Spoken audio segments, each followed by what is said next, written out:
irá nos trazer o resumo do capítulo é a nossa querida amiga e irmã Ângela Dutra, de Medianeira, no Paraná. Boa noite, Ângela.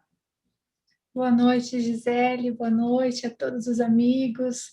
É uma alegria para nós hoje estarmos com essa tarefa, essa grande responsabilidade. Como disse a Gi no início, é um capítulo muito extenso, mas nós vamos fazer o possível para darmos conta de toda a descrição que ele nos traz.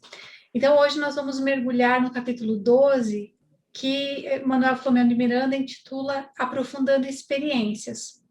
E ele inicia o capítulo se referindo ao irmão Gumercindo, que era um dedicado e devotado trabalhador da instituição em que eles estavam. Casado, pai, e enfrentava algumas dificuldades na intimidade da família, especialmente com a esposa, que era um pouco rebelde às diretrizes do espiritismo e que facilmente era influenciável pelos espíritos. Então, o que criava ali muitos problemas e que mais o empurrava, então, para aquele refúgio espiritual, aquela instituição. Às vezes, os filhos também recebiam uma maior influência da genitora. Ali ele se achava, ou ali estava um quadro perfeito para a perturbação espiritual, porque todas as vezes que as forças más queriam interferir ou atingir Gumercindo, elas se utilizavam justamente da esposa atormentada ou de algum dos filhos. E algumas vezes já havia recebido a ajuda direta dos benfeitores através da médium Malvina para o enfrentamento dessa dificuldade. Mas naquele período específico, narra Manuel Filomeno de Miranda, que eles observavam o sofrimento silencioso de Gumercindo, uma vez que a esposa, Dona Clementina, estava terrivelmente inspirada por um dos justiceiros. E ela informa ao esposo que estava segura de que a sua fidelidade ao espiritismo era ou se dava justamente em função de uma paixão que ele nutria pela médium Malvina. Embora aquela acusação surgisse vez ou outra, ele percebeu que naquele momento estava mais intensa, o tema havia se tornado recorrente, e ele dizia e falava para a esposa do caráter nobre da médium, de toda a sua tarefa missionária, abnegada, e ela então ameaçava de causar um escândalo, indo até a sociedade desmascarando o que ela chamava de farsante e acusando-o de adultério. Então, no desempenho das suas tarefas, naquele período de quarentena, tratando de todos os cuidados necessários, ele ia até a instituição. E isso acabava para ela tornando a situação mais difícil, porque alimentava ainda mais as suas fantasias a esse respeito. No interior, então, na noite anterior, na sua intimidade, Gumercindo compreendeu que se tratava de uma urdidura para desmoralizar o trabalho e lançar difamações na doutrina espírita. Tendo assim, ele evitou algumas discussões porque elas sempre acabavam num desastre verbal e ele se recolheu à oração. Com essa entrega total da sua existência em favor da divulgação da verdade, e ali, então, o escândalo poderia refletir nas milhares de pessoas que se beneficiavam de todos os recursos da instituição. Ele atraiu os benfeitores e o guia espiritual da casa, então, que lhe transmitiram forças e coragem e o inspiraram para nada fazer ou nada dizer a médium, para evitar mais sofrimentos a ela e também evitar a vinculação pelo pensamento com a fonte criminosa, referta de energias destrutivas. Então, após a assistência dos benfeitores, com os passes dispersivos e das energias da terapêutica fluídica, o ânimo exaltado naquele momento alterou-se para o habitual. Mas, ao mesmo tempo, ele recebe um telefonema de uma pessoa amiga que lhe conta exatamente uma situação muito parecida, do ciúme doentio, desconcertante da esposa, que também o acusava de infidelidade conjugal. E também era violentada por uma entidade infeliz, e, ao mesmo tempo, a esposa o ameaçava de suicídio. Gumercindo ouve toda aquela colocação do amigo e sugeriu a leitura do Evangelho segundo o Espiritismo, de modo a acalmar-se e gerar mais tranquilidade na companheira. Aquele momento era de muita sinceridade e espírito de cooperação entre os dois. E ali, o dirigente Spinelli, então, sugeriu alguns daqueles que estavam acompanhando, os espíritos que estavam ali diante daquela cena, para auxiliar naquela problemática, visitando o lar que estava em angústia. Então, finalizada aquela comunicação telefônica, Gumercindo orou em favor do amigo e o mentor captou a direção do pensamento e aonde residia a família necessitada e foram até lá. Lá observaram o lar bastante dominado, invadido por muitos espíritos ociosos, que estavam sob o comando de 2 adversários que mais tarde eles compreenderam ser os denominados justiceiros. Manuel Filomeno de Miranda refere que a rede cruel de perseguição que ele observou ali era mais complexa do que ele inicialmente considerava. Aquele que ligou ao Gumercindo, que telefonou, era também espiritista e frequentava aquela instituição. E havia interesse também dos adversários do bem afligi-lo dentro, claro, da lei de causa e efeito. Mas o objetivo era o mesmo, prejudicar o programa de cristianização da humanidade ante as soberanas luzes do espiritismo. E Filomeno se refere ter ficado intrigado, porque ele observou que o fato desses perseguidores, eles não estavam necessitando de uma questão de dívida entre eles, para aqueles que eles vitimavam. A questão era mais profunda, porque todos, quando se encontravam com a necessidade evolutiva, todos que se encontram, necessidade de melhorar, estão automaticamente incluídos entre aqueles que os desagradam e que, por essa razão, devem ser eliminados. Vejamos que aqui ele coloca que nesse sofisma, diz ele que apoia-se a perversidade dos enfermos espirituais para dar prosseguimento ao seu programa de vingança contra a humanidade, que um dia, também, através de criaturas desacisadas, quais aquelas que atuavam no momento, também foram feridas na loucura que os dominava no passado. Então, aqui ele diz que essa é uma das razões básicas para a desarmonia que vai o planeta e o desassossego das existências, como consequência, diz ele, de filosofias nihilistas, utilitaristas, que em todas as épocas se voltaram contra a ordem e o equilíbrio dos seres humanos. Diz ele que a predominância dos instintos primitivos caracteriza esses dias, mas também defronta os sentimentos de beleza e amor que vicejam, mas são asfixiados pela crueza dos atormentados. Então, a esposa, naquele momento, sai do quarto onde se encontrava o esposo, vai em direção à cozinha, procurando algo para se distrair, mas embora essa indução mental daquele que o atormentava continuasse, e a empurrava para o prosseguimento da discussão, então, para que culminasse, inclusive, numa agressão física. Spinelli, então, solicita a Cláudio, o passista, que a socorresse com passe especial, e ali afastando aquele vingador. Então, ali ele narra que se diluiu aquela nuvem mental, que voltou ao quarto, então, onde viu o esposo em lágrimas de agonia, mas também estava ali influenciado por outro perseguidor bastante perverso. Eurípides, nesse momento, se pôs a orar em altas vozes, ergueu as mãos, apoiando, então, Cláudio, e das suas mãos saíam luzes rutilantes, diz Filomeno de Miranda, envolvendo o casal e atingindo também os perseguidores, que logo se deslocaram das vítimas, gritando com ferocidade. E após alguns minutos, ali naquele momento, se respirava uma psicosfera diferente, e o casal, então, abraçado em lágrimas de reconciliação. Ali mais adiante, quando ele vai, Eurípides segue observando a cena, ele convocou alguns daqueles amigos da comunidade a permanecerem ali naquele lar, até uma segunda ordem, evitando quanto fosse possível o retorno daqueles invasores ou de outros do mesmo nível moral, mental. Filomeno descreve que o dia era movimentado em virtude do agravamento da doença no país, da contaminação volumosa, mas que também já tinha algumas notícias das primeiras recuperações, o que trouxe muita alegria a todos.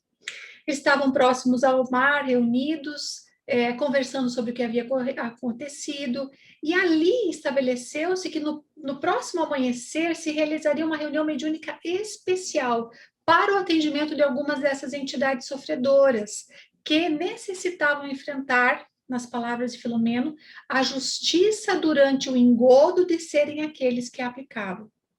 Então, ao cair da noite, foram conduzidos ao preparo da reunião. Então, aqueles que preparavam atraíram os que se comunicariam e colocados aparelhos próprios na prática da desobsessão. E alguns cuidados especiais foram tomados com as duas médiums, né, uma de cada plano da vida. Então, logo nos primeiros minutos do amanhecer, eles estavam todos na sala mediúnica, enquanto os trabalhadores espirituais da instituição, solicitados pelo mentor, organizaram os atendimentos e recebiam os convidados. Ali chegando os irmãos Gumercindo e o confrade que lhe pediu socorro, Dona Clementina e Malvina, e cada um foi despertando de acordo com a sua lucidez, a lucidez relativa ao seu próprio estado evolutivo. Aproximadamente 1h da madrugada, Spinelli deu início à reunião e solicitou a Eurípides que procedesse às súplicas aos céus. Então, Eurípides assim faz, com a sua voz mansa e doce que o caracteriza. E ali, naquele momento, então, buscando encontrar uma harmonia que visasse atender aqueles todos que necessitavam para o progresso das almas em humanidade. Ali se ouviu uma melodia suave, vibrações de paz e ternura, até que em determinado momento surgiram vozes exaltadas e movimentação inusual foram percebidas ali. Estavam chegando então algumas entidades infelizes que foram trazidas pelos encarregados de as conduzir. Uma dessas entidades que chamou logo a atenção de Manuel Filomeno, de Miranda, se tratava de um anão que tinha um semblante muito marcado pelo rancor, que era indisfarçável, segundo ele, lutando para se desvencilhar dos fluidos que conduziam até a médium. Naquele momento, então, sentindo a presença do campo áurico da médium, a médium começou a agitar-se e, num determinado momento, a voz daquele, descrita como rouquenha e agressiva, disse: "Trata-se de um ultraje à armadilha com que se pretende esmagar-me. Não estou aqui por vontade própria e não posso admitir essa violência contra o meu livre-arbítrio."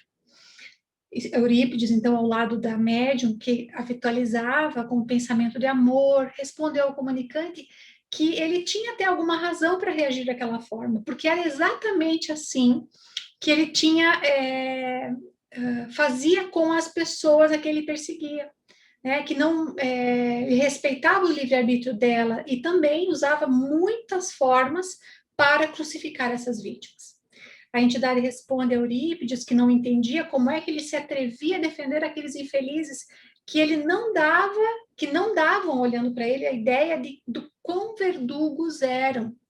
Então, Eurípides responde que ninguém tem o direito de realizar cobranças espirituais, como se a vida não tivesse os seus próprios mecanismos, como se a vida estivesse sujeita às paixões de cada criatura.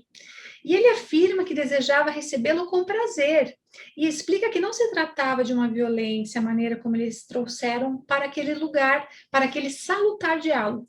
Diz ele, somente está ocorrendo porque o irmão tem sido responsável por graves problemas na seara de Jesus Cristo, perturbando pessoas abnegadas e dedicadas à construção de um mundo melhor, em saúde moral e respeito humano a todos e a tudo. Eurípides, então, indaga o espírito sobre que razões e que projeto era aquele que intentava em nome da divina justiça, buscando regularizar questões que pertencem à própria vida em si mesma, em decorrência do tempo que já havia passado e que já mereceram as correções devidas. O espírito, então, responde com bastante ira que ele muito padecera com o que ele designa do seu protegido, dizendo, então, a Eurípides que aquele a quem ele protegia lhe tinha causado muito sofrimento e que ele tem vivido em situação de nanismo há muito e que ele odiava aquela situação há séculos e que chegara a sua hora da cobrança junto aos infames que lhe desgraçaram a existência. E à medida que ele falava, Manuel Filomeno de Miranda narra que exalava um odor pútrido e ele chorava com convulsão de ódio. Eurípides, então, compadecido daquela situação, orientava ao espírito que o processo de sofrimento serve como uma purificação das nossas misérias morais, que certamente existiam razões que eram desconsideradas por ele, que geraram a necessidade do suplício para o seu próprio autoencontro, o despertar do tesouro da consciência, que aquele casal já estava inscrito nos códigos de comprometimento, na contabilidade como devedores, e que essa roda nunca cessaria enquanto o amor não luarizasse essas feridas de padecimento. Aquele que comunicava voltou a bradar e passa a descrever o período longínquo quando fora hostilizado pelos criminosos. Vai e repousa na Inquisição Espanhola, instituída por Isabel de Castela e Fernando II de Aragão, com leis instituídas por eles próprios no Tribunal do Santo Ofício. Então, que tinha aquele tribunal, objetivo ligado a questões religiosas, que foram amplificadas pela ignorância e a superstição do povo à época. E entre esses itens de superstição, surgiram algumas formas de perseguição cruel a ciganos e anãos, como portadores, como se fossem portadores de demônios ou os próprios demônios assim nascidos. E esses massacres, eles multiplicaram-se de tamanha forma, tal era a amplificação desses massacres, que chegando à Espanha, durou até o final do século XIX. Aí foram legalmente abolidos, mas não terminados. Aí ele refere também que ele era reduzido junto a um grupo de anões que descendiam de Davi, um dos pais da raça de Judá. E eles eram perseguidos sistematicamente, conseguindo sobreviver abjurando a fé. Eles viviam fora dos muros da cidade e pagavam impostos extorsivos, que periodicamente eram expulsos para Portugal, outras regiões da Ibéria, outros países que também os perseguiam e concluíam a matança. E no período de Carlos II, o enfeitiçado, em função de deformidades, e ele era terrível, e a sua corte devassa cruel, entre os nobres havia um casal que se comprazia, segundo aquele que comunicava, agradando ao enfeitiçado, apontando judeus e inimigos de Deus e da coroa em todo lugar. E era também infértil e tinha outros problemas, além da fala que o maltratava, dificultando a compreensão, em virtude do seu queijo projetado para frente, fruto de casamentos incestuosos. E numa dessas perseguições, a esposa fica encantada com ele, aquela miniatura de gente, e o faz escravo, o deixando como um animal de exposição, permanentemente acorrentado por ser judeu e maltratado por ser um demônio vivo, segundo aquelas superstições. Ele era surrado frequentemente, levado a lutas onde precisava se defender de indivíduos fortes, grandes, e ele então resolveu, com a anuência do marido, ela resolveu, marido que era Filipe de Castela, submeteram-no ao Santo Ofício e foi queimado vivo. Nesse processo, então, o mentor Eurípides ali escutava com muita compaixão e deixou fazer aquela catarse porque lhe seria benéfica. Ele continua o espírito ali dizendo que, nas próprias palavras do espírito comunicante, mas não morri. Senti as labaredas em muito tempo me consumindo sem destruir-me. Pensei estar no inferno conforme a crença geral. Constatei depois de socorrido por um grupo chamado Justiceiros, que me ofereceu socorro na sua comunidade. Também uma forma de inferno, onde seria recuperado e aguardaria a ocasião para a revanche, para a vingança, bem amadurecida. O casal, Gumercindo, então, despertos e acompanhando aquelas narrações, a pouco e pouco, eles foram retomando aqueles dias do passado, de luxo, de degradação, e ficaram, obviamente, horrorizados com o que haviam feito. Conta ainda aquele desditoso que ele tomou conhecimento das reencarnações como um mecanismo da justiça e um presídio de resgate ou caminho de libertação, e que ele aguardou a ocasião desse reencontro, que tinha se dado há pouco menos de 2 anos, quando ele foi atraído pelo magnetismo dele, do marido, e pela inconsciência e responsabilidade da esposa. Então ele viu que estavam reencarnados e disfarçados em outros corpos, mas interiormente os mesmos, e passou aí a influenciá-los com pensamentos de vingança, e foram acolhidos vigorosamente em virtude das suas falhas mentais e morais, especialmente nela pelo ciúme. E ele refere que tem sido mais difícil influenciá-lo em virtude de suas preocupações com o falso Jesus a que pretende servir, gerando dificuldades aos planos da organização a que está ligado. e que ele, então, um dos planos é expulsar Jesus do mundo. O nobre Eurípides falou-lhe com amabilidade, que se comovia diante da história, igual a de muitos outros, que ele também trazia o coração em flechas dos males que praticou contra si mesmo, e que o sublime medicamento para a dor tão profunda é o perdão. Aí ele diz que os irmãos acusados não são mais os mesmos, que atualmente Gumercindo está tentando apagar essas marcas dos crimes de ontem, consolando lágrimas de quem chora hoje, e que a sua esposa, ainda enferma dos sentimentos, necessita da compaixão. Então, havia uma causa anterior que ele precisava considerar para aquilo que ele vivia. Então, essa causa anterior trouxe como consequência as dores da forma humana e os padecimentos propostos pela ignorância das criaturas naquela época, e que já se dava há mais de 300 anos. Diz ele que os seus algozes estão em despertamento para o bem, especialmente o esposo.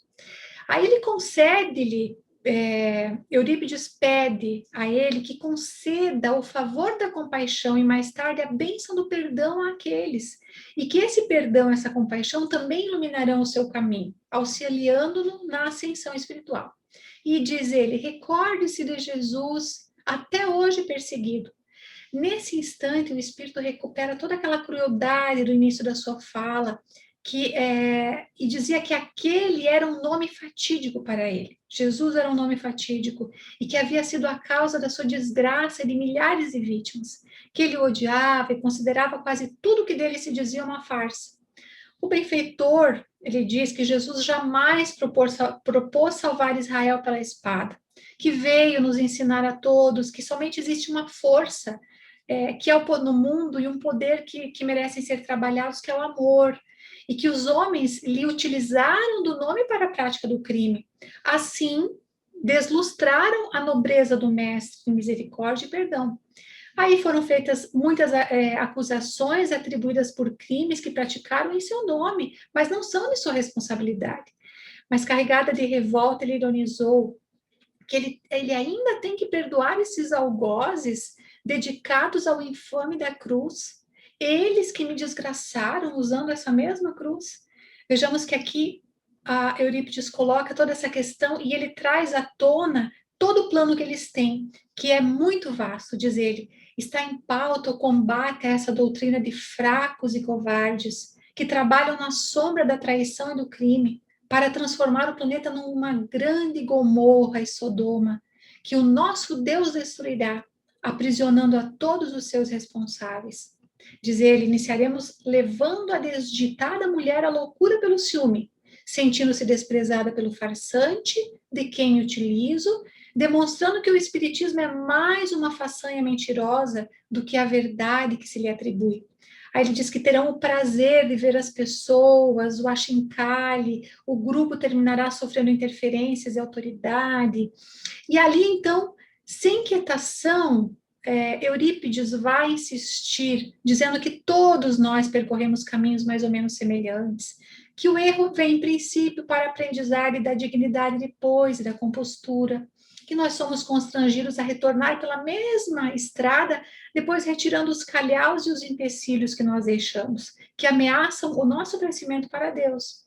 Ele diz, o meu irmão veio trazido para ter diminuídas as suas dores, irá cooperar conosco para as aflições das suas vítimas atuais, porque ele estava causando embaraço para o desenvolvimento do trabalho. E ele então convida, pedindo para que ele utilize o raciocínio, para que ele permaneça na instituição por alguns dias, especialmente na quarentena, lembrando ali Eurípides que recuperando moralmente, né, sob o látego de uma pandemia, que, segundo ele, é o mecanismo das leis superiores para o equilíbrio moral do planeta. Procurou demonstrar o falso poder da comunicação e se agitou a médium, tentando demonstrar um sinal de poder. Mas o irmão Cláudio se aproximou, aplicou passes dispersivos e eliminou esses fluidos pesados que ele expelia, em tentativa de prejudicar a aparelhagem delicada da médium. Eurípides induziu ele, então, ao sono reparador e ele foi desligado e conduzido por auxiliares a uma sala contígua. Mas, de imediato, a médium Alvina, em transe profundo, foi incorporada pela entidade que perturbou o outro casal, agora também presente em desdobramento pelo sono físico. Ali se tratava de um cavalheiro, descreve Manuel Filomeno de Miranda, com mais ou menos 50 anos de idade, que envergava uma indumentária religiosa de nível superior. E diz ele que o orgulho e a prepotência estavam visíveis na sua aparência presunçosa e nos seus gestos de aparente distinção. Que com ele estavam alguns cortesãos trazidos, que também não sabiam que foram trazidos, mas foram trazidos pelo trabalho, por aqueles que organizavam o mesmo.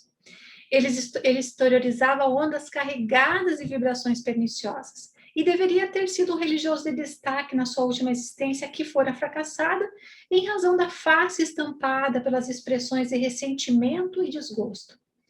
Dizia que a voz era ruidosa, repassada de uma vibração desagradável, como acontece com toda manifestação de orgulho e soberba.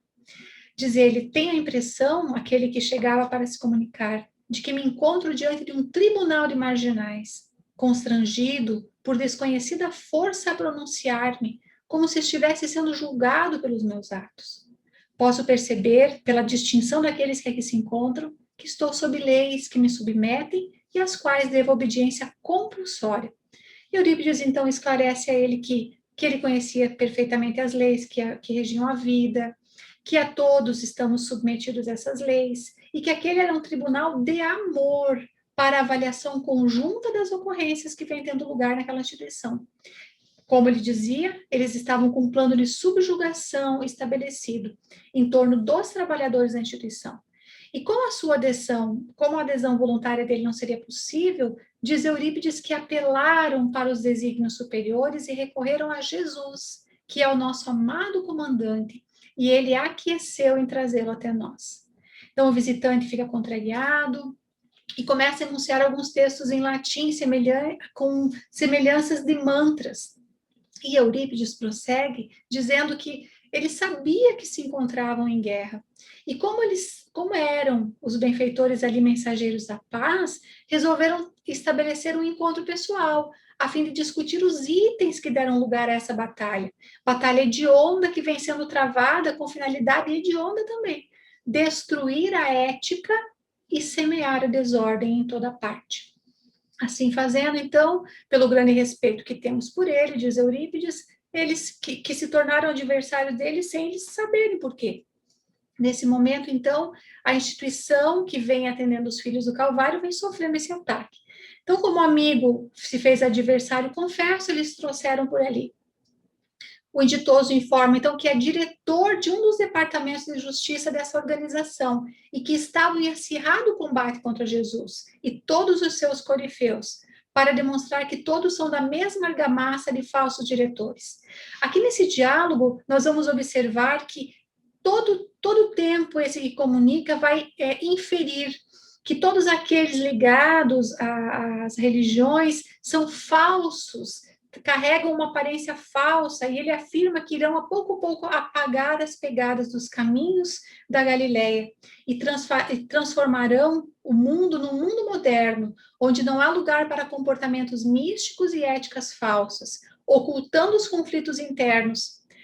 Apenas lhes despertaremos as próprias viciações e os comandaremos na direção do deboche e do crime bem urdido, dizia ele, desfazendo as próprias máscaras de pureza e dignidade. Ele informa que já esteve do outro lado, quando envergou a indumentária do bispo M. Aí ele dizia que mantinha aparência de altivez e honra, mas distante da conduta mental e moral, fora da sacristia, nos outros recintos, ele se expressava com a sua realidade, longe daquilo que ele chamava de farsa, para explorar os estúpidos e atormentados que lhe submetiam à autoridade eclesiástica. Aí ele diz que ao morrer encontrou uma vida desregrada, a que permitiu, e que ele foi muito bem acolhido no inferno, onde trabalho e sou feliz, dizia, desfrutando de posição invejável na administração da nossa comunidade. E é claro que ele dizia os justiceiros, resgatamos e conduzimos para os nossos recintos todos que temos razões para combater o falso amor e a tediosa dignidade. Vejamos a audácia que se apresentava nas expressões que usava. Então, ele diz que a vitória não será fácil sobre ele e que ali ele estava trazido covardemente.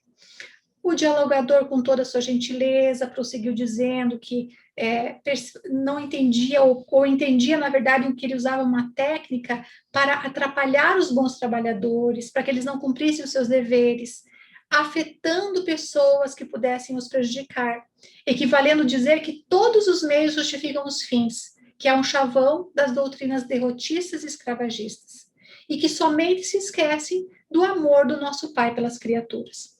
Segue ali toda uma série de detalhes que nós não vamos entrar pela questão do horário, mas ao final, então, à medida em que esse espírito comunicante diz que são guerreiros da luz que saíram das páginas bíblicas para clarear o mundo e demonstrar que a única razão da vida pela qual todos deveremos lutar é o prazer, o gozo infindo, a alucinação da orgia. E será isso que iremos implantar nas suas sagradas instituições, ironiza ele. Mais adiante, então, Eurípides diz que, sem dúvida, nós somos fracos, mas o Senhor é a nossa fortaleza, que ele vê um bispo da igreja perverter-se, inspirado por aqueles pares que se encontravam do outro lado. E então mostra o seu caráter frágil, mas que todas as criaturas somos iguais. E a nós, dizia Eurípides, Jesus fascina com a sua mansidão e paz, tão misericordioso, que transcorrido 2 milênios desde que esteve conosco, sua voz ressoa em seu íntimo. E Eurípides falava com tanta doçura, e aí naquele momento, então, aqueles que o acompanhavam pareceram enlouquecer, criando uma balbúrdia infernal. E ali, aqueles que auxiliavam e zelavam pela reunião, os templários, alcançaram aqueles baderneiros, retiraram-o. E naquele momento intempestivo, o sacerdote, então, novamente rompe em cólera, dizendo que não vai ceder. O irmão Cláudio se acerca dele, aplicando passes.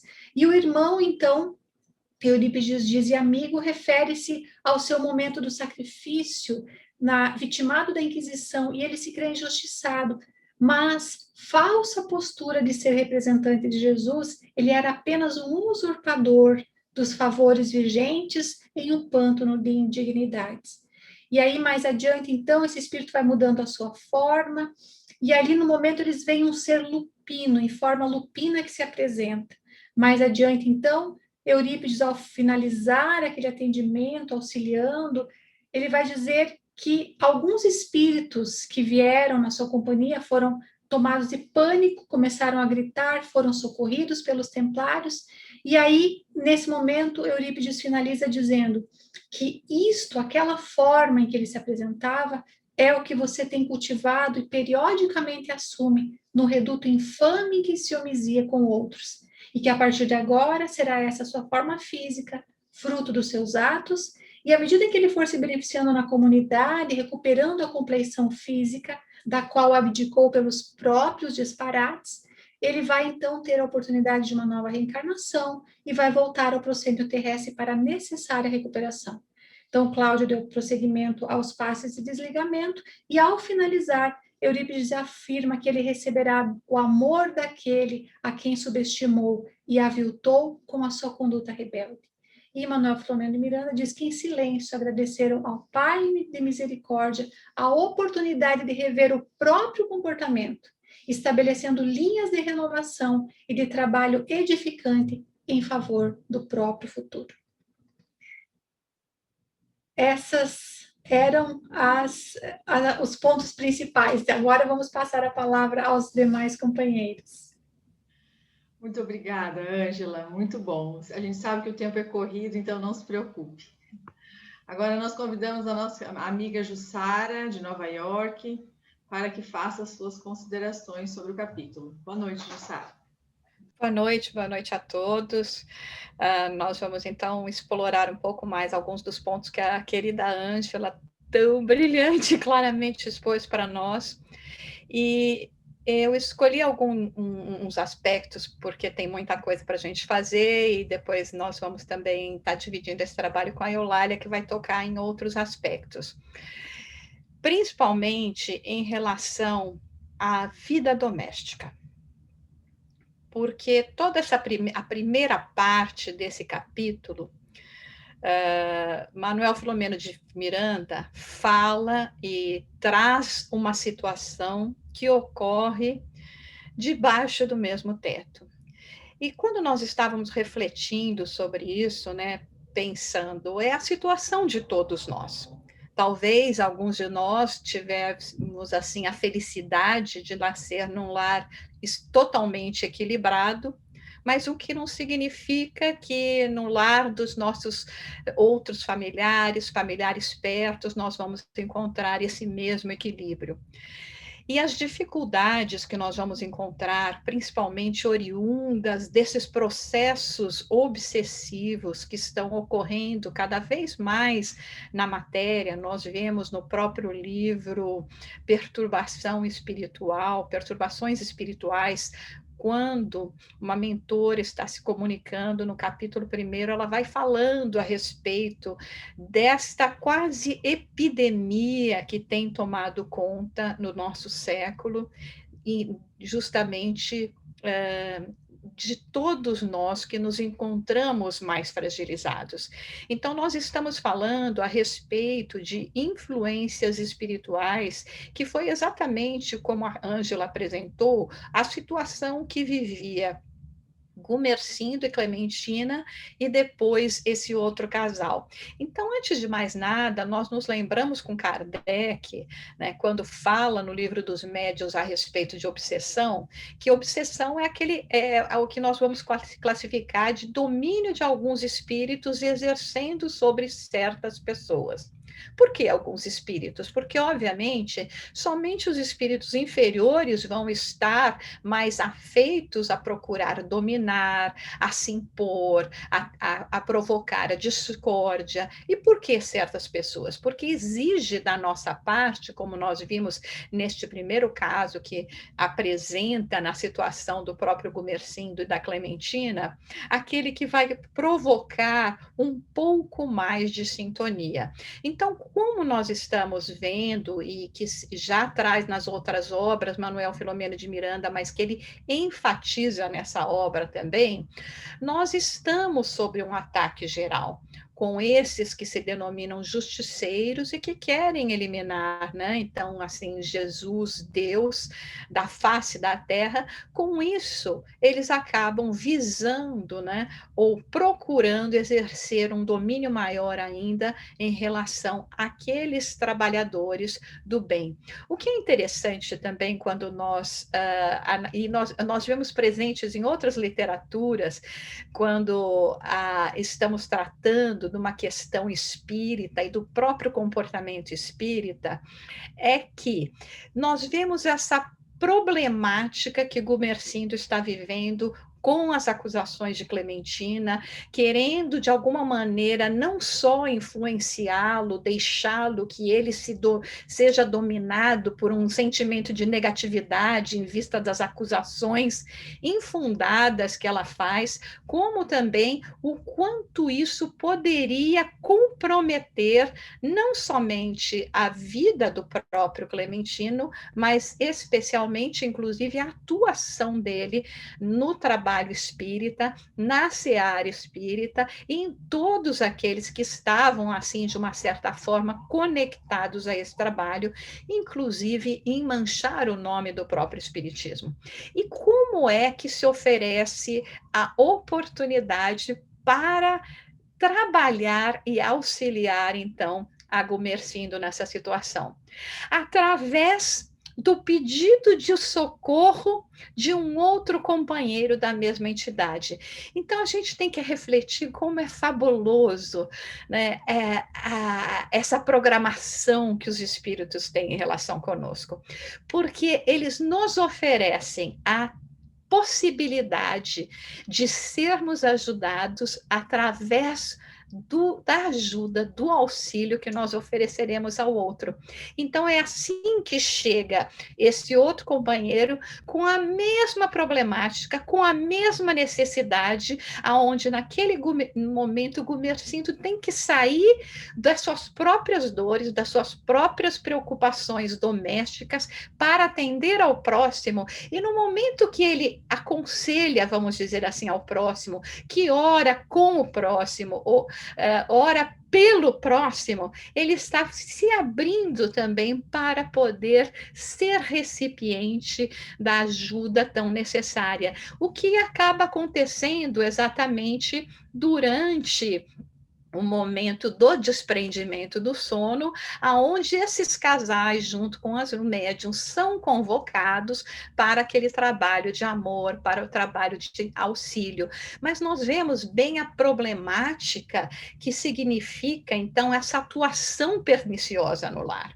Então, às vezes, nós temos um esposo, um filho, uma filha, um irmão, uma mãe, um pai, porque o fato de nós termos nascidos no mesmo lar, compartilharmos, né, a mesma herança genética, não significa que espiritualmente nós estamos na mesma condição. Né? E não significa que, mesmo que tenhamos assumido compromissos previamente, né, comprometimentos em relação até ao nosso aprimoramento espiritual, que no momento do reencarne nós iremos realmente trabalhar esse compromisso. Então, é extremamente importante nós compreendermos isso para podermos lidar com as diferenças que existem, assim, então, no nosso lar, no convívio com aqueles mais próximos, compreendendo também a expressão significativa deste momento extremamente crucial e delicado que nós estamos vivendo, de um verdadeiro ataque, aonde eu me acordo uma vez que conversava com o Divaldo a respeito dessa situação, né? E assim eu conversava com ele quase como dizendo, pois é, Divaldo, nós que somos pobres mortais estamos sujeitos mesmo a estes ataques. Você, né, tipo assim, né, já como quem diz, já atravessou esse mar revolto, né? E ele fez assim, ficou sério, fez assim para mim, não, Jussara. Eu ainda posso cair, como já dizia, né, o filósofo Lao Tse, no último minuto, na última milha. E o problema é que se eu cair, eu vou espalhar lama por muitas pessoas, por muitos lares. Então, se vocês vejam a responsabilidade que o trabalhador espírita deve ter, porque já não se trata mais dele se contaminar, mas contaminar a própria doutrina, contaminar aqueles que até então os tinham como modelo, como guia, como professor, né? Não só no caso do Divaldo, mas de todos nós. Então, nós vemos nessa situação, por exemplo, também a bondade, porque até agora nós falamos, né? Tem aí o ataque, a perturbação, a coisa tá feia, então não é para ninguém ficar assustado, não. Vamos seguir firme e forte, porque esse é o caminho lindo do Cristo. Nós vemos que nada mais, nada menos que um Eurípides Barçanufo, que nós compreendemos ser um espírito, desculpe, mas eu vou usar essa expressão, porque tenho uma grande admiração por esse espírito, um espírito angélico, que vem pessoalmente se ocupar do resgate, do auxílio a esses trabalhadores dedicados, que era não só o Gumercindo, como também o outro casal que nós estamos falando. Trata pessoalmente no convívio, na ida, na visita ao lar, para a retirada daquelas entidades, na conversa com aquelas entidades. Então, e nós vemos como, no momento, se explica também que hoje, quando nós estamos falando a respeito deste momento em que nós estamos vivendo, já não se trata mais simplesmente porque nós sabemos que para fazermos as conexões espirituais, isso ocorre muitas vezes por uma questão não só da própria sintonia, mas da sintonia que está relacionada às nossas dívidas, aos nossos erros de passado. Mas agora nos dizem, eles, até o mentor, na página 170, que a questão agora é mais profunda, que já não é mais uma questão simplesmente de nós estarmos conectados conectados pela culpa do passado, mas pelo desejo do presente de nos melhorarmos, de irmos pelo caminho do bem, o que imediatamente nos inclui entre aqueles que estão na lista daqueles que não querem que nós assim prossigamos. E segue nessa Eurípides, então, conversando e finalmente elevando seu pensamento em prece no auxílio dessa situação toda, tanto da entidade que se apresenta, quanto para o casal. Nós vemos a importância, inclusive, no momento em que é refeito aquele atendimento no lar, né, do amigo lá de Gumersindo, em que a esposa, uma vez liberada daquela indução mental, chega perto do esposo, querendo até se desculpar, e o esposo fala, não, vamos fazer uma prece. Quando Joana de Ângeles, no livro Alerta, capítulo 31, que se chama Influência Espiritual, ela fala uma frase que é lindíssima, que ela diz o seguinte: faze a oração do silêncio, que foi exatamente o que aquele esposo, naquele momento, a atitude que ele teve. Não interessava ver a esposa ali querendo se apresentar como tendo exagerado, etc. Ele fez a oração do silêncio, respeitando assim a dificuldade, compreendendo que ela então estava também passando, né? Muito importante também nós vermos um outro ponto, deixa eu ver se eu acho aqui que eu anotei para vocês, que eu não queria perder para falar para vocês, é a questão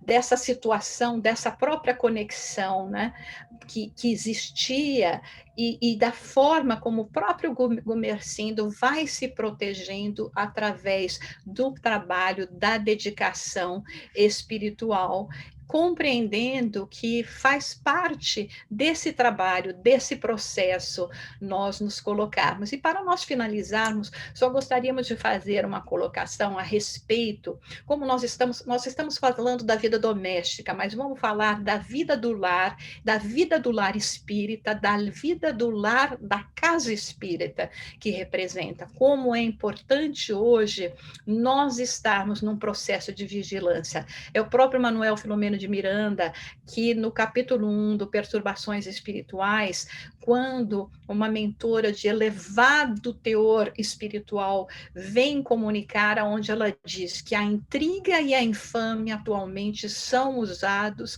para colocar os trabalhadores um contra os outros, gastando inutilmente tempo e energia, pregando tolerância, eles que não a praticam, deixando que injustificáveis ressentimentos formam raízes.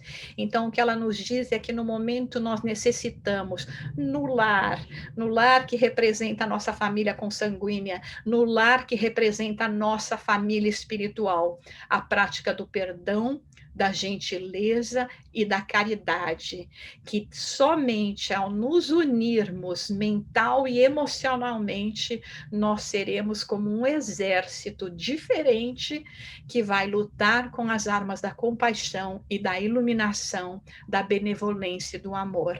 Então, são exemplos lindos, profundos, que requerem realmente um estudo ainda mais aprofundado para nós podermos capturar. E mais importante de tudo, esses mentores, eles sempre nos trazem aquilo que nós necessitamos para o nosso dia a dia.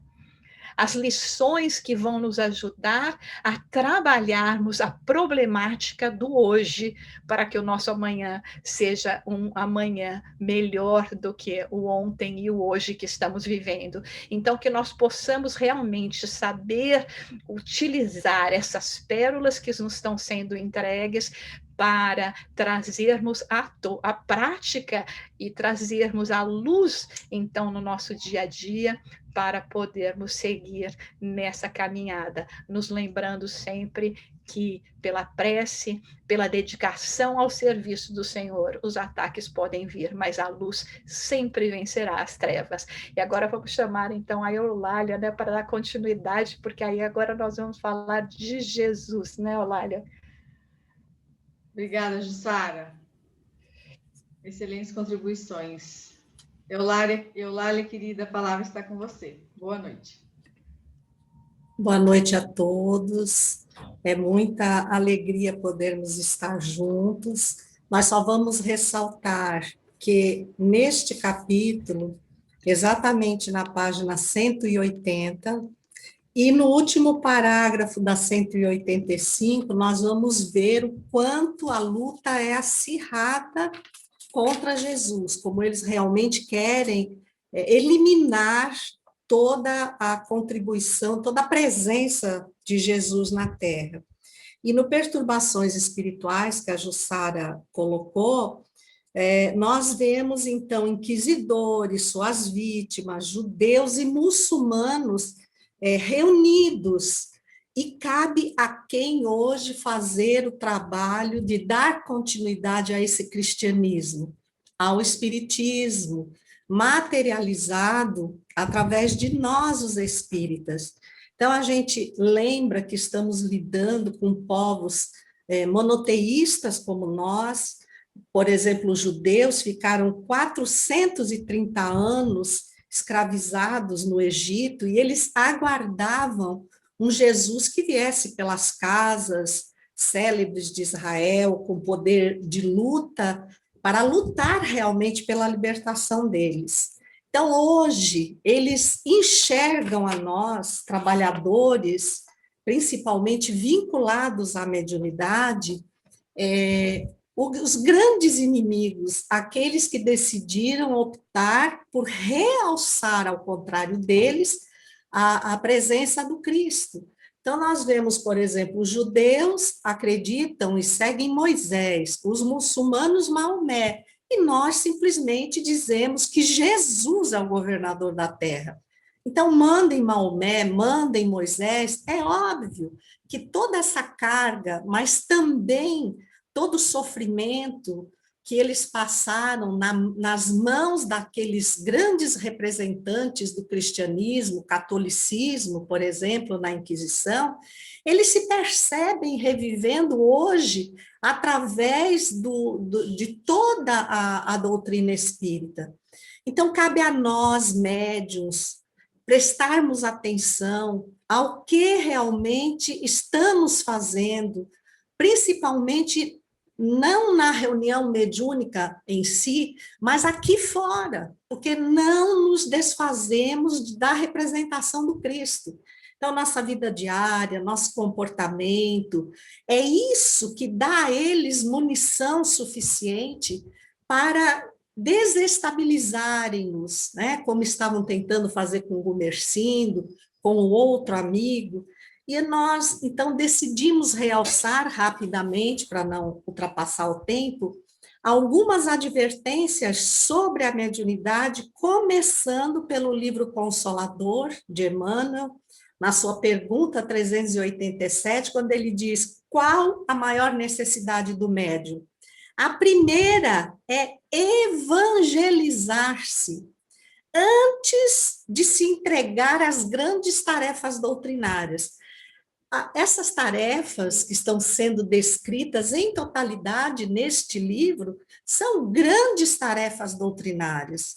As médiuns que nos são apresentadas têm lastro moral para poder se firmar nas acusações, nas insinuações e nas influências. Então, não basta que nós saibamos como fazer, é indispensável que nós possamos dar o exemplo do Cristo que nós pregamos. Aí depois nós vamos ao Seara dos Médiuns, a lição Ser Médium, onde Emmanuel nos relembra que ser médium é ser ajudante do mundo espiritual. E ser ajudante é auxiliar espontaneamente, descansando a cabeça dos responsáveis. Esse auxiliar espontaneamente precisa de uma profunda reflexão nossa, porque espontaneamente não é seguir, eu tenho que exercer a mediunidade, porque se não fizer isso, tudo na minha vida vai dar errado. E aí eu sou quase um profissional da mediunidade, barganhando com a espiritualidade, com um passado de equívocos, oferecendo esse campo de exploração indébita desses inimigos do Cristo.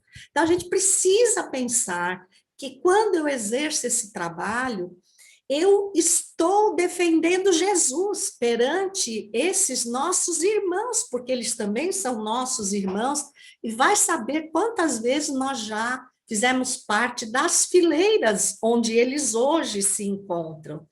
Então, descansando a cabeça dos responsáveis quer dizer estar ciente da tarefa que me compete.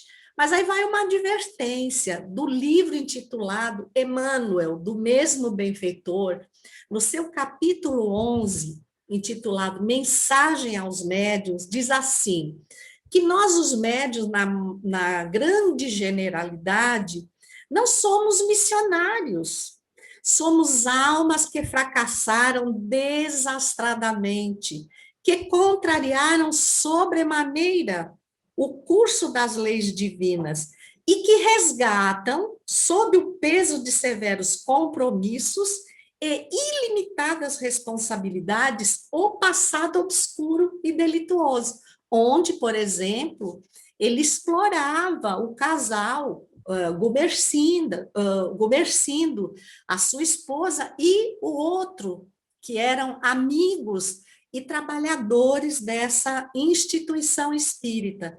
E por que eles faziam isso se eles se dedicavam integralmente? Porque não conta as horas de trabalho que eu ofereço à casa, conta os equívocos que eu ainda trago em pendência e a fragilidade que ainda apresento. Então, é um trabalho de muita luta.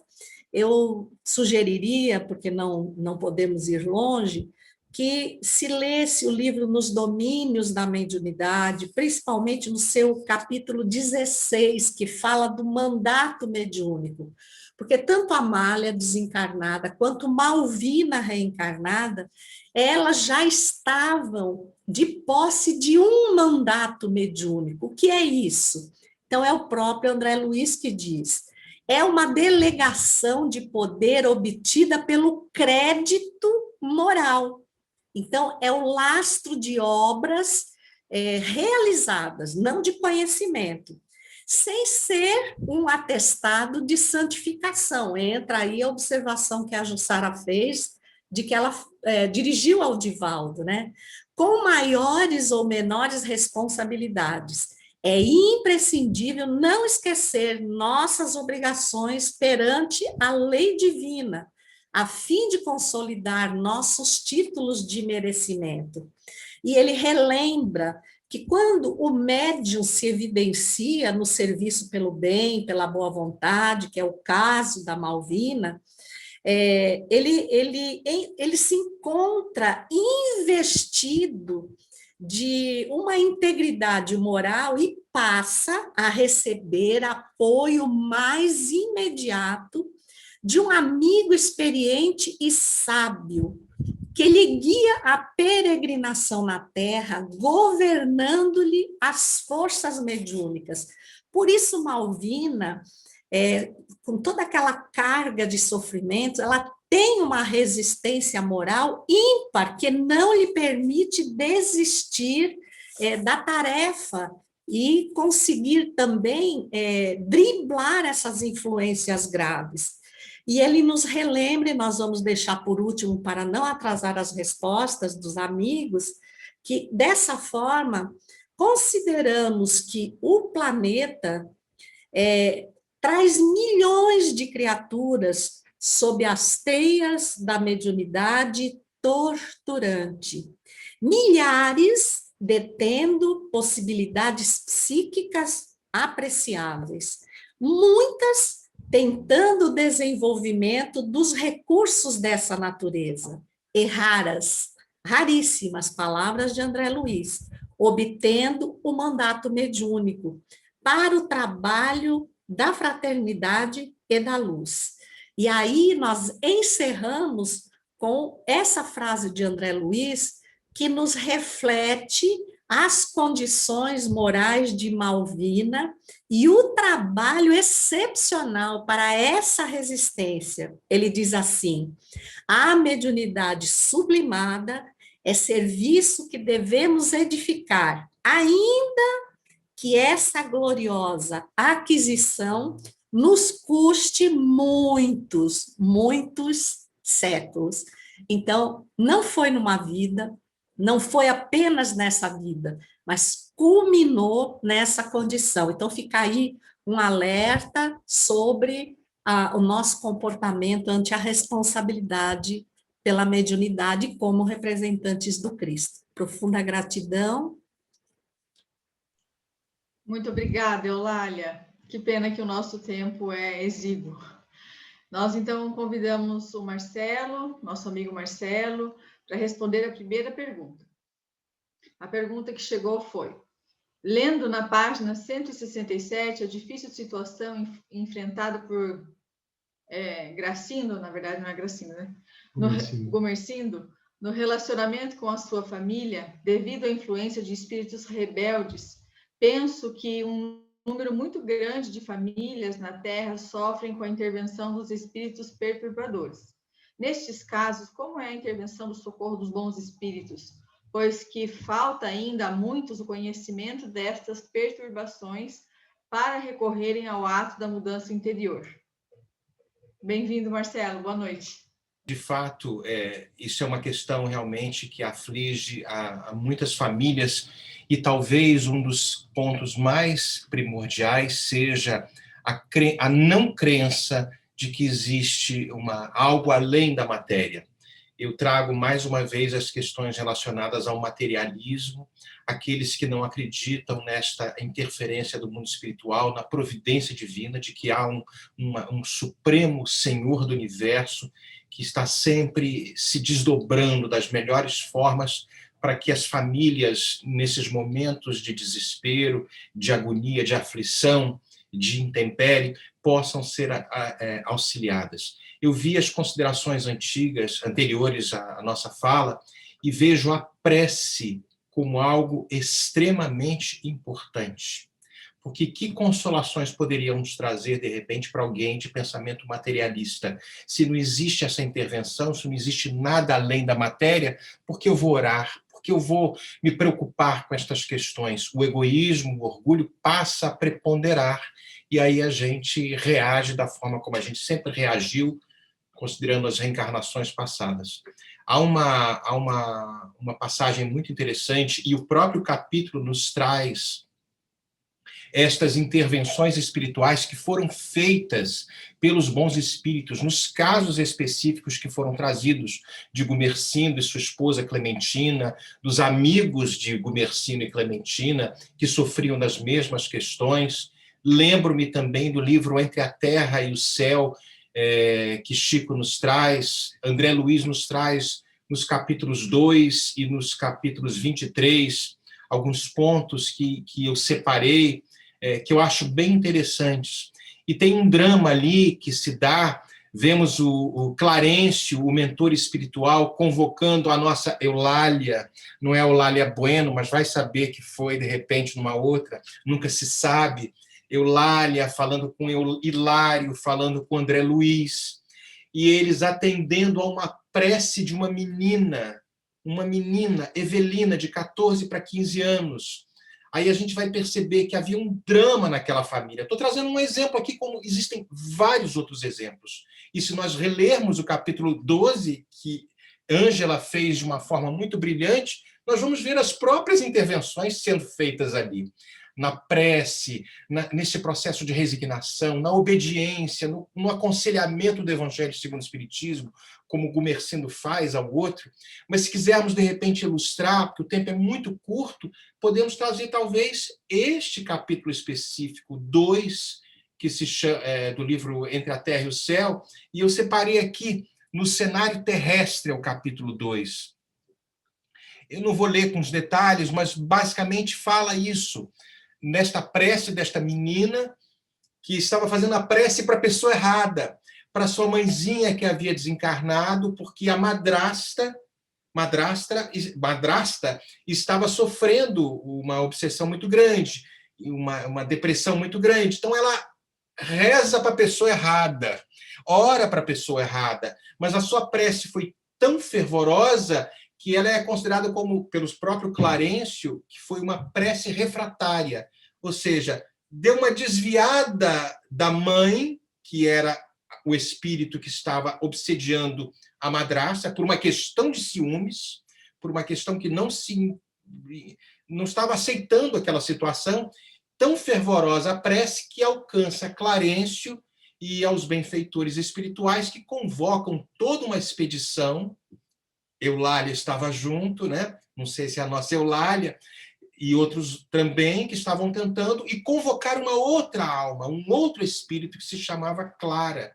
Aí a gente vai ver no capítulo 23, o nome do capítulo é Apelo Maternal, é belíssimo, porque vemos a intervenção especificamente deste espírito chamado Clara.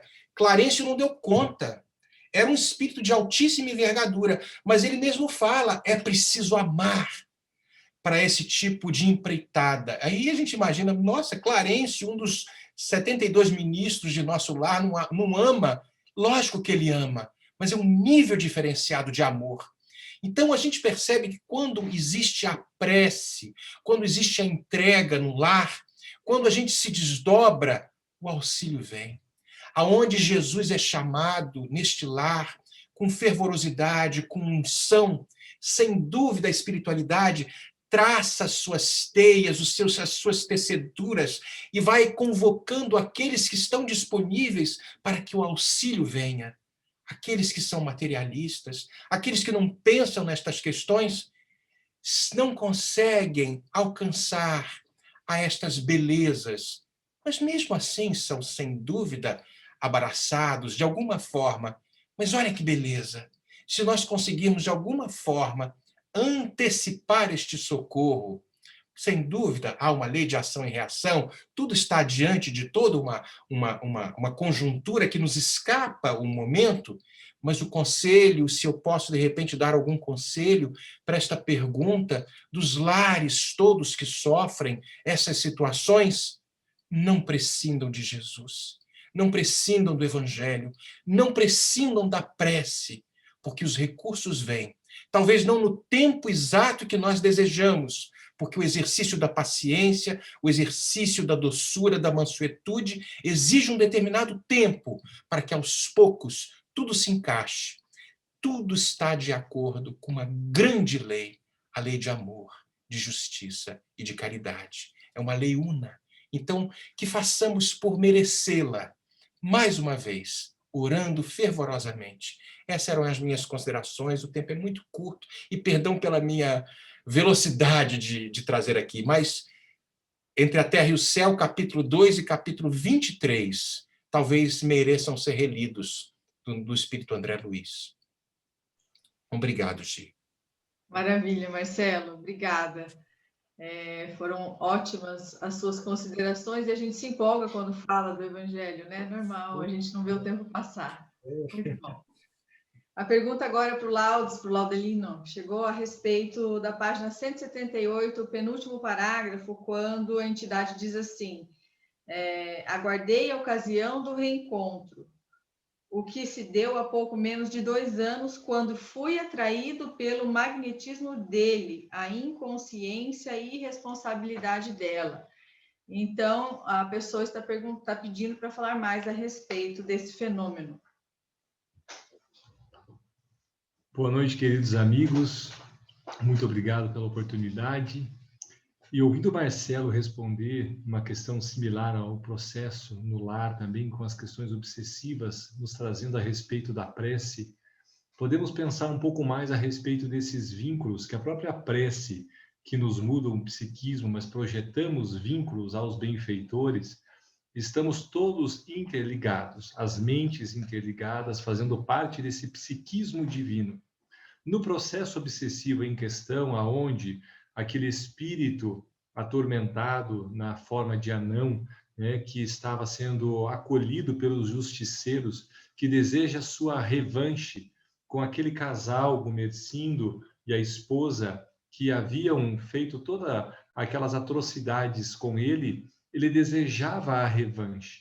E há um laço que o atrai. Quando ele fala que através do magnetismo, o laço que atrai é o laço do ódio, da vingança, do ressentimento. Da mesma maneira que o laço pode estar unido através do amor e através de tantos outros laços magnéticos, o laço do ódio também pode promover esta ligação.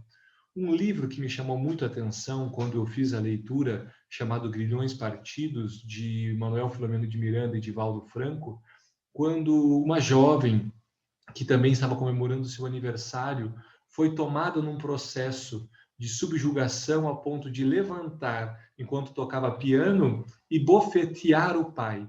O espírito lhe causou tamanha influência que ela não conseguiu controlar. E quando nós vamos vendo o relato, o espírito diz, através do benfeitor Manuel Filomeno, que ele estava na erraticidade e estava tão bravo com a situação em que ele estava sendo submetido e a sua família que estava passando necessidades na terra, que ele lembra daquele homem que havia prometido a segurança para sua família. E o laço lhe traz tanta raiva e ódio daquele homem que quando ele abre os olhos espirituais, ele está na casa daquele senhor. E a sua filha estava tocando piano. E ele vê que conforme os laços acabavam tocando a sua filha, ele obtinha controle dela e usou-se dela para ferir ele. Porém, vemos que havia já um laço de outras vidas que também permitia que ele influenciasse na sua filha. Ou seja, estamos avaliando um laço magnético que está ocasionado de vidas passadas, de uma lei perfeita de causa e efeito. Então, quando nós pegamos a pergunta 479 do Livro dos Espíritos, que nos indaga o seguinte: a prece é meio eficiente para a cura da obsessão? A maravilhosa pergunta de Kardec, que não fala de um processo desobsessivo, mas fala da cura.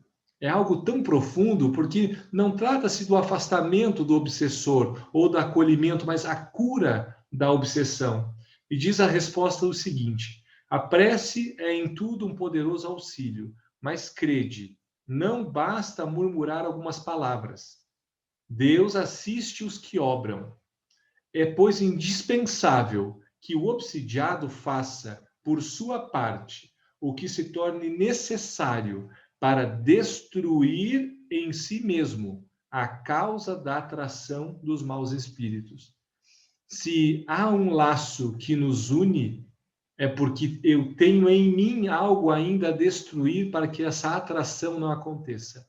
Quando nós pegamos o Livro dos Médiuns, arrependimento, provar e expiar e reparar, descobrir em nós quais são os meios de atração desses espíritos inferiores que às vezes interferem em nossas vidas e destruir em nós esses laços que nos mantêm unidos e construir laços positivos, iniciando pela prece, mas a refletir a nossa conduta.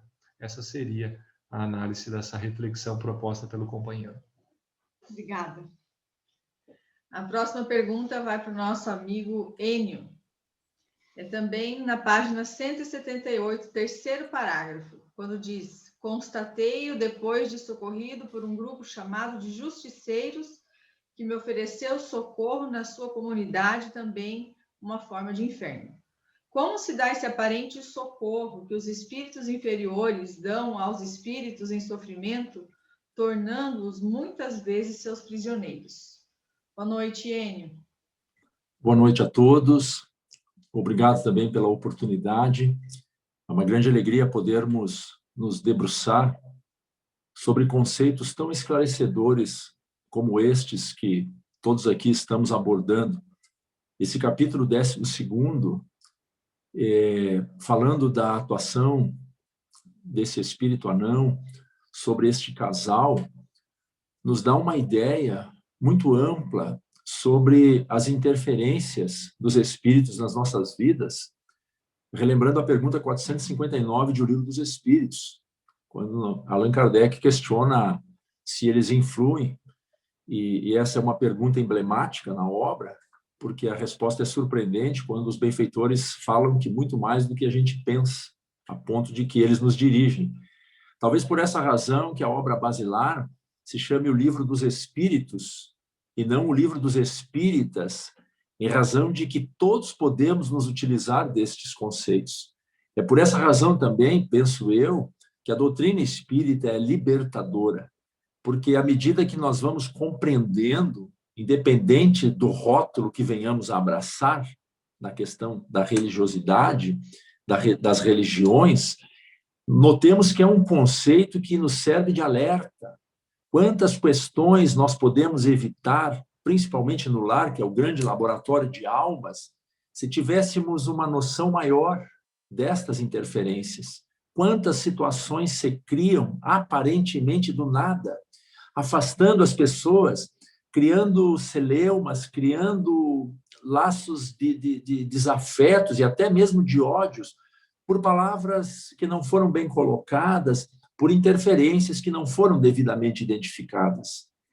Claro que o grande desafio que todos nós estamos sujeitos é nos darmos conta disso, mas a doutrina espírita, como Allan Kardec assevera, chegará um momento, e eu penso que esse momento se aproxima, em que será crença comum em todos os setores da sociedade, porque já não tem mais espaço para ignorarmos estas presenças, estas influências que, com muita urgência, nos convidam ao despertamento.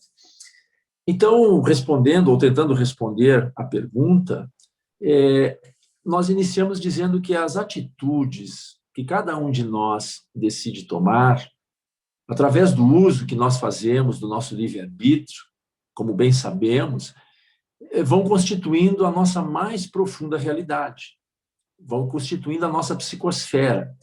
Os registros impregnados no nosso perispírito, seja pelos nossos pensamentos ou pelas nossas ações, que nos irão facultar determinada sintonia e condição de bem ou de mal-estar na vida, de além-túmulo, que procede.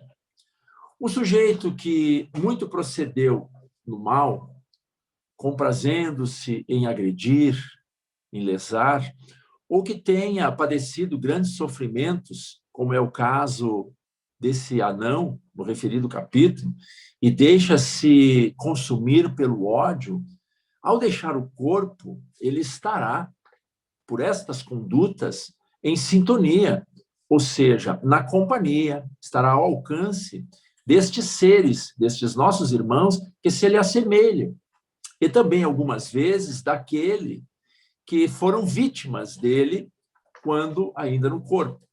Então, com frequência, estes que desencarnam, ao despertar, são conduzidos por estes pseudo-amigos, comparsas, no caso em tela, sob as mais diversas alegações, inclusive de que os irão auxiliar ou para que se unam para propósitos de fazer justiça ou de se vingar, ocorrendo muitas vezes verdadeiras subjugações, conduzindo estes incautos ao mais baixo nível de torpeza na conduta. Se acumpliciam em condutas nefastas, em propósitos inconfessáveis, mergulhando no profundo fosso das misérias humanas, alterando muitas vezes a sua própria aparência perispiritual pela insistência nas ideias torpes, se deixando aprisionar pelo ódio, pela vingança, até serem recolhidos pela misericórdia divina, que é justamente o objeto do capítulo. O nosso irmão, esse anão, ele é trazido para o atendimento, porque está numa estrada de atoleiro, está mergulhado por estas companhias, por estes falsos amigos, nesta conduta reprochável, nesse desejo de vingança natural em todo aquele que padeceu sofrimentos, porque não se dá conta de que é uma caminhada que vem de longa data. Nós temos o mau hábito de julgar a situação pelo estreito período que nós podemos analisar. No caso em tela, nós vemos o agredido e o agressor, mas não nos damos conta de que estas convivências vêm de longas datas. E aquele que hoje padece como vítima, no passado foi também o algoz. Então, jamais estes nossos irmãos justiceiros, espíritos inferiores, nesse momento, irão socorrer. Na verdade, é um falso socorro. As intenções são bem outras, e essas malhas vão se fazendo de tal forma que se intensificam esses processos de ódio, de vingança. Aí estão estes nossos irmãos infelizes que equivocadamente tentam deter a marcha do progresso, complicando em muito as suas situações, os sofrimentos. Cabe a nós, como muito bem foi colocado pelos nossos irmãos, buscarmos, acima de tudo, o concurso da oração para que possamos atingir um nível de equilíbrio emocional que ainda não é natural em nós, em razão da nossa pouca evolução. Necessitamos de um esforço enorme, muitas vezes, para buscarmos essa condição que ainda não é natural em nós, mas que um dia será.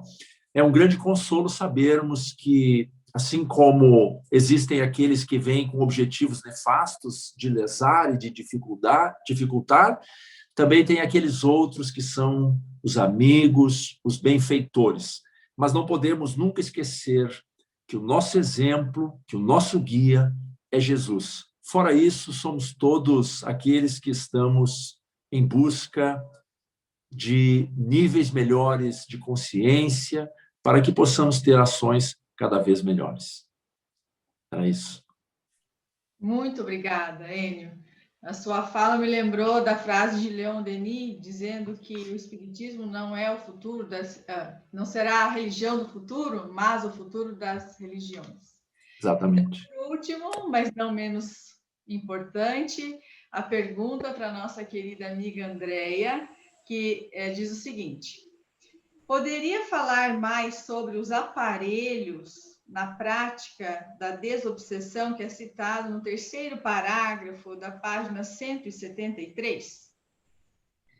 Boa noite, queridos amigos, boa noite, Gi, Laudes, companheiros.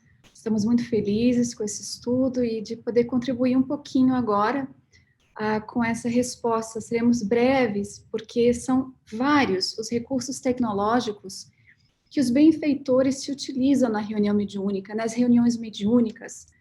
Vários são utilizados em diversas reuniões, porém somente alguns são instalados ocasionalmente em reuniões mais específicas, como, por exemplo, reuniões de materialização. Infelizmente, a gente não vai ter tempo de trazer muitos exemplos aqui, fica o convite para a leitura, mas o que a gente sabe é que quando André Luiz, ele trouxe para nós, através das 13 obras que compõem a série A Vida no Mundo Espiritual, ele desvelou para nós, descortinou para nós informações ali muito valiosas sobre esses diferentes recursos. E nós vamos citar aqui, lembrando que todas as vezes que os benfeitores escolhem essa ou aquela aparelhagem, esse ou aquele aparatos, eles fazem visando ali beneficiar os espíritos desencarnados e os espíritos encarnados. Nós não vamos nem entrar na questão de aparelhagens que são utilizadas pelos malfeitores nos casos de obsessão. Então, fica aqui um pouquinho de vontade para vocês buscarem e estudarem um pouco mais sobre essas questões.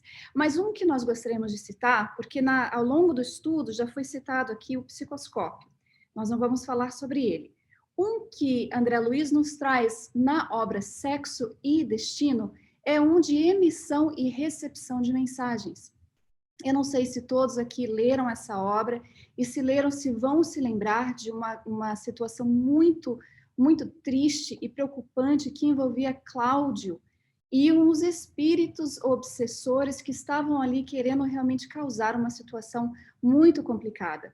Então, com esse aparelho de emissão e recepção de mensagens, André Luiz, ele decide utilizar desse aparelhinho para pedir auxílio ao nobre espírito Félix. E Félix, então, responde a ele que ele viria ao seu encontro e auxílio somente na parte da noite, porque ele tinha alguns compromissos que não podiam ser adiados. É interessante a gente ver essa questão do que os benfeitores utilizam no outro lado, do outro lado da vida, no lado espiritual. Existe também um que se chama amplificador de voz. Esse aqui é um outro tipo de aparelho que é citado na obra Obreiros da Vida Eterna, quando a benfeitora Zenóbia, eu acho que esse é o nome dela, mas a gente pode ver de novo e depois colocamos aqui no chat. Ela está num lugar muito triste também, ali com vários espíritos sofredores, e para que fosse ampliado a voz dela de consolo e esclarecimento, esse pequeno aparelho foi usado. E também nas reuniões mediúnicas, em tratamento ali no diálogo, quando o dialogador ele faz um bom trabalho no diálogo com os espíritos sofredores ou os que estão ali causando muito mal a alguém, que o obsessor ele é um sofredor também, a gente tem que se lembrar disso. Muitas vezes os benfeitores permitem que esse diálogo seja ampliado para fora daquele ambiente ali onde está a equipe encarnada e desencarnada, para poder consolar e esclarecer em massa. E aí a gente vai entender a necessidade dos encarnados de se prepararem sempre que possível. Existem outros que nós não vamos citar aqui, porque nós temos um horário que precisamos cumprir e deixamos aqui somente um pouquinho mais de informação. A necessidade de tomar conhecimento sobre tudo isso é simplesmente para entender que os benfeitores não medem esforços para nos mostrar do seu profundo amor por cada um de nós. Estejamos nós na carne ou não, eles não medem esforços e utilizarão de todos os recursos hoje disponíveis, até antes mesmo que nós tivemos o nosso iPad, iPod, iPin, ou até mesmo essa plataforma maravilhosa aqui na Terra materializada, desde há muito tempo os benfeitores já estavam utilizando desse recurso para poder acolher os espíritos sofredores, assim também como a nós, espíritos encarnados, necessitados de apoio, esclarecimento, consolo e muito amor. Muito obrigada a todos pela atenção. Obrigada, Déia. Lembrando ainda que ontem a nossa querida Andréia completou mais uma primavera na sua vida. Então, parabéns aqui de todo o grupo, viu? Felicidades e muita saúde. Você